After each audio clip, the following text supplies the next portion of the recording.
Hello everyone. तो आज की जो करंट अफेयर की वीडियो है हमारी, ये 1 और 2 जैन की है, मतलब कल की है और आज की है। जैसे कि कल वीडियो अपलोड नहीं हो पाई थी, तो उस केस में आज की जो वीडियो है ये कल का भी करंट अफेयर कवर करने वाली है। तो नया साल स्टार्ट हो गया है और होपफुल है हम लोग कि इस साल में पूरी तरीके से अच्छे से प्रिपरेशन करेंगे और कंसिस्टेंसी के ऊपर खास फोकस करेंगे। तो जो हमारा पहला टॉपिक है वो है carbon credit for methane emission reduction in paddy fields. तो अब इसको methane emission reduction paddy field पढ़ने से पहले हम देखेंगे कार्बन क्रेडिट्स क्या होते हैं। तो कार्बन क्रेडिट्स अगर सिंपल भाषा में देखें तो एक कार्बन क्रेडिट का मतलब होता है 1 टन ऑफ CO2 या इक्विवेलेंट ग्रीन हाउस गैस को एटमॉस्फेयर से हटाना या उसके एमिशन को रोकना। मतलब जितना पोल्यूशन, जितना ग्रीन हाउस गैस, जितनी हीटिंग 1 टन ऑफ CO2 करती है, उतनी ही कोई इक्विवेलेंट जैसे मेथेन अगर करेगी तो शायद हो सकता है वो 0.5 टन में उतनी हीटिंग कर दे। तो 1 टन ऑफ CO2 या equivalent GHG green house gas को एमिट करने का परमिट देता है ये एक परमिट की तरह है जो किसी कंपनी को पल्यूट करने का राइट देता है या किसी ग्रीन प्रोजेक्ट को उसकी मेहनत का रिवॉर्ड भी देता है। ये क्रेडिट दो तरह के मार्केट्स में ट्रेड होते हैं। पहला है कंप्लायंस मार्केट और दूसरा है वॉलेंट्री मार्केट। तो जो कंप्लायंस मार्केट है,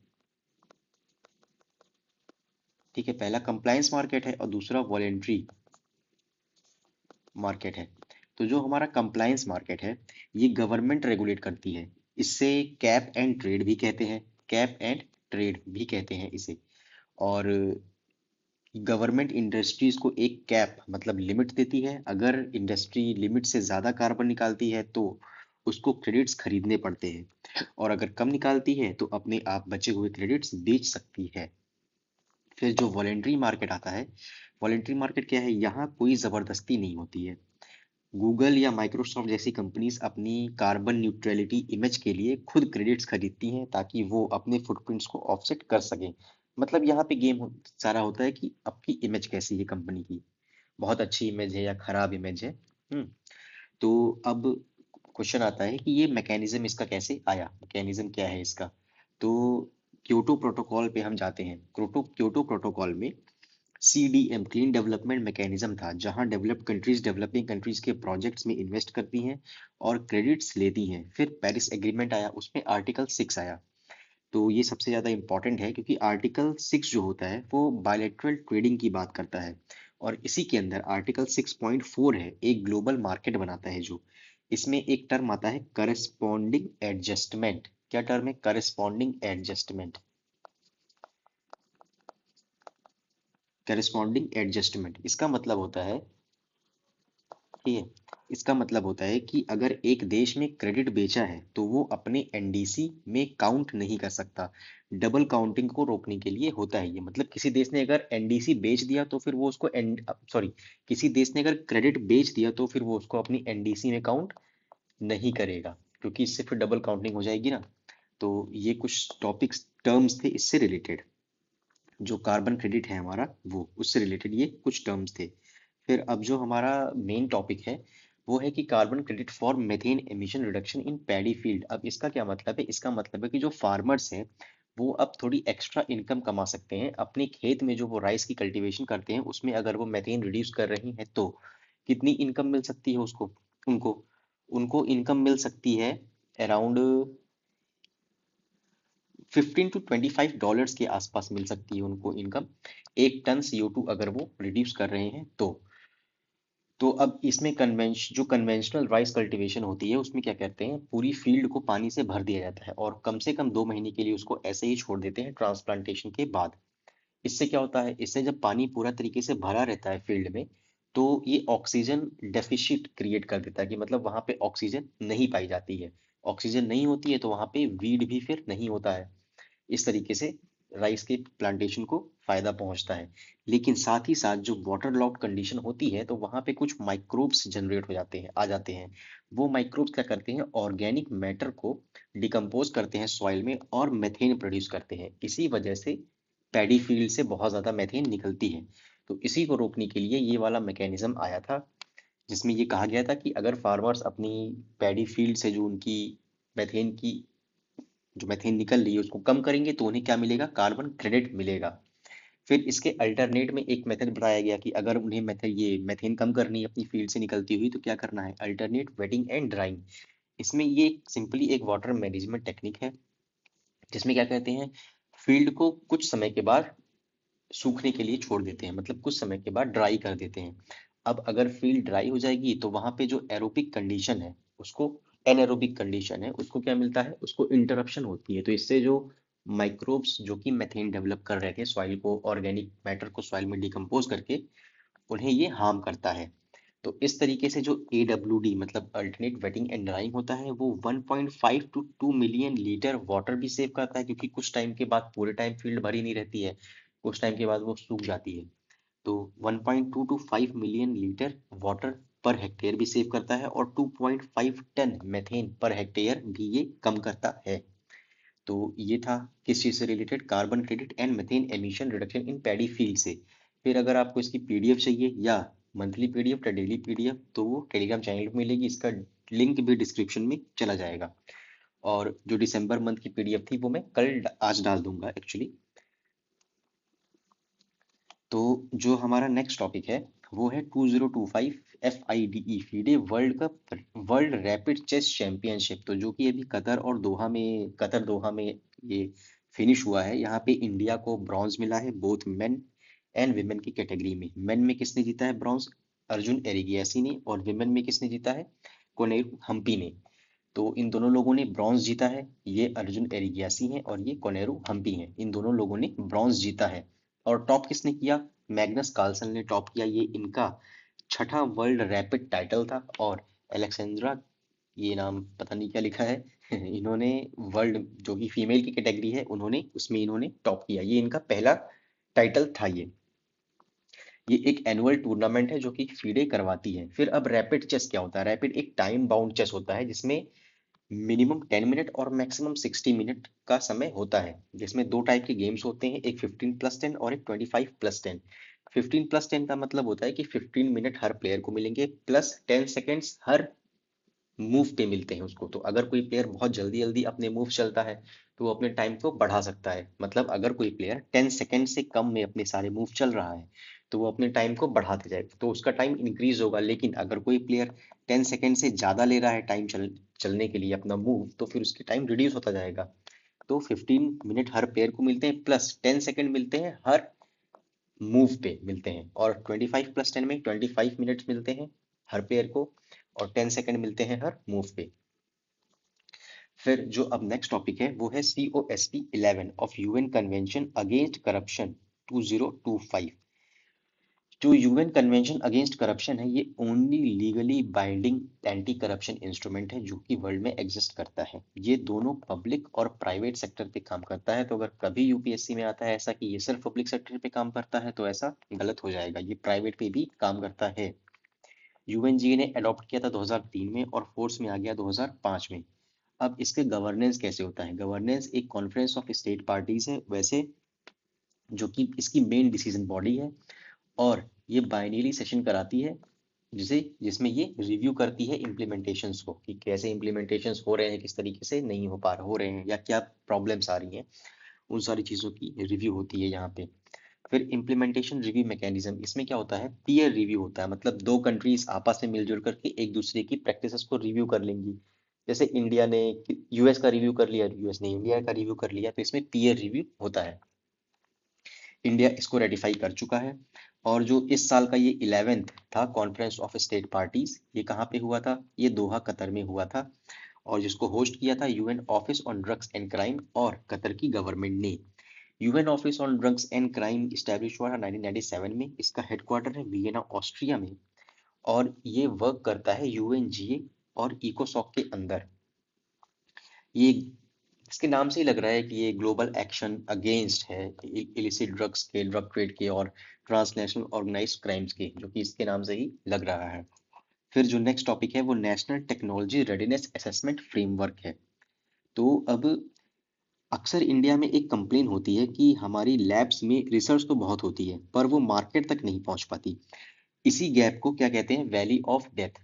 तो ये जो वैली ऑफ डेथ है, वैली ऑफ डेथ, किस चीज को कहते हैं कि लैब्स में रिसर्च बहुत ज्यादा हो रही है पर ये कहाँ नहीं पहुंच पा रही है, मार्केट तक नहीं पहुंच पा रही है। इसी को खत्म करने के लिए गवर्नमेंट ने लॉन्च किया NTRAF। तो गवर्नमेंट ने NTRAF को लॉन्च किया, national technology readiness assessment framework. इस फ्रेमवर्क को प्रिंसिपल साइंटिफिक एडवाइजर ने CII यानी कॉन्फेडरेशन ऑफ इंडियन इंडस्ट्रीज के अंदर के साथ मिलकर के लॉन्च किया। इसका एक ऑब्जेक्टिव है कॉमन लैंग्वेज, मतलब इसका जो ऑब्जेक्टिव है वो है कि जो साइंटिस्ट और इन्वेस्टर दोनों को समझ आएगी, ऐसी लैंग्वेज बनाना, मतलब ऐसी एक कॉमन लैंग्वेज बनाना जो कि साइंटिस्ट को भी समझ में आए और इन्वेस्टर को भी समझ में आए। तो मेन इसका बेस क्या है, जैसे इन्वेस्टर तो उतना ज्यादा साइंटिफिक होता नहीं है, मतलब उसे साइंटिफिक टर्मिनोलॉजीज नहीं पता है। तो फिर जो लैब में चीज बनी है उसको मार्केट तक पहुंचाना है, तो ऐसी एक कॉमन लैंग्वेज होनी चाहिए ना जो कि इन्वेस्टर भी समझ ले और साइंटिस्ट तो समझ में आएगी ही उसको। तो NTRF का डील है कि टेक्नोलॉजी रेडीनेस लेवल, ये 9 लेवल का स्केल है। ओरिजिनली नासा का आइडिया था, जो भी किसी भी टेक की उम्र या मैच्योरिटी को बताता है। तो इसमें अलग अलग लेवल्स हैं जिसमें बताएगा कि कोई टेक्नोलॉजी किस लेवल पर डेवलप हो गई है। जैसे पहला अगर लेवल है तो इसका मतलब कि सिर्फ पेपर्स पर आइडिया है और बेसिक लैब में एक्सपेरिमेंट बहुत ही बेसिक लेवल पे हो रहे हैं। तो इस टाइप से 9 लेवल्स हैं। लेवल्स की बहुत ज्यादा जानकारी की जरूरत नहीं है। जो मेन चीज है वो है सिग्निफिकेंस। तो इसका ऑब्जेक्टिव क्या है, तो जो ऑब्जेक्टिव वो पहले रिसर्च सब्जेक्टिव होती थी। मतलब रिसर्चर्स को लगता था कि वो रेडी है, अब एक स्टैंडर्ड चेकलिस्ट होगी। मतलब अनुसंधान नेशनल रिसर्च फाउंडेशन जैसे फंड्स अब आसानी से डिसाइड कर पाएंगे कि किस प्रोजेक्ट को कितना पैसा देना है based on it's TRL level. TRL level क्या होता है ये मैंने अभी बताया ना, टेक्नोलॉजी रेडीनेस लेवल, जिसमें 1 से लेकर के 9 तक लेवल होते हैं और बताया जाता है कि कौन से लेवल पे है। 1 लेवल मतलब अभी पेपर्स पे है। इस तरीके से 9 लेवल। जब 7 to 9 के बीच में आएगी मतलब वो ऑपरेशनल और रियल वर्ल्ड कंडीशन में पास होने के लिए बन गई है। तो इन लेवल को देख करके ही जो जिन्हें ये फंड करना है प्रोजेक्ट्स को, वो जान पाएंगे कि टेक्नोलॉजी किस लेवल पे आ गई है। अब कुछ पॉइंट जो है जो कि बहुत इंपॉर्टेंट है कि ये फ्रेमवर्क सेक्टर स्पेसिफिक है, मतलब हेल्थ केयर सॉफ्टवेयर ETC के लिए अलग अलग क्राइटेरिया हैं, एक ही क्राइटेरिया सबके लिए नहीं है, one size fit all approach follow नहीं की गई है। इसमें एक सेल्फ असेसमेंट टूल है जिससे स्टार्टअप्स खुद अपनी मैच्योरिटी चेक कर सकते हैं। और विकसित भारत @2047 इसका अल्टीमेट एम है जो इंडिया को डीप टेक हब बनाएगा। कुछ इंपॉर्टेंट पॉइंट्स ये हैं कि ये फ्रेमवर्क मैंडेटरी नहीं है पर ये national mission and R&D funds के लिए ऑपरेशनल बैकबोन का काम करेगा। तो ये इंफॉर्मेशन थी किससे related, national technology readiness assessment framework से रिलेटेड। फिर जो नेक्स्ट टॉपिक है वो है real sector versus financial sector. तो जो सिंपल भाषा में अगर बोले तो रियल सेक्टर वो है जहां असली चीजें बनती हैं, जैसे अनाज कपड़ा या फिर गाड़ियां। और फाइनेंशियल सेक्टर वो है जो सिर्फ मनी एंड पेपर से डील करता है, पैसा और पेपर मतलब दस्तावेज। ये रियल सेक्टर को सपोर्ट करता है पर खुद प्रोड्यूस नहीं करता। ये एक चीज देखनी है, फाइनेंशियल सेक्टर में प्रोडक्शन नहीं होता है। क्या करता है, रियल सेक्टर को बस सपोर्ट करता है ये। रियल सेक्टर को हम गुड्स एंड सर्विसेज का घर कहते हैं। इसके मेन एग्जांपल्स हैं एग्रीकल्चर, मैन्युफैक्चरिंग, सर्विसेज जैसे transport, health, education. Real sector ही देश की GDP का बेस है।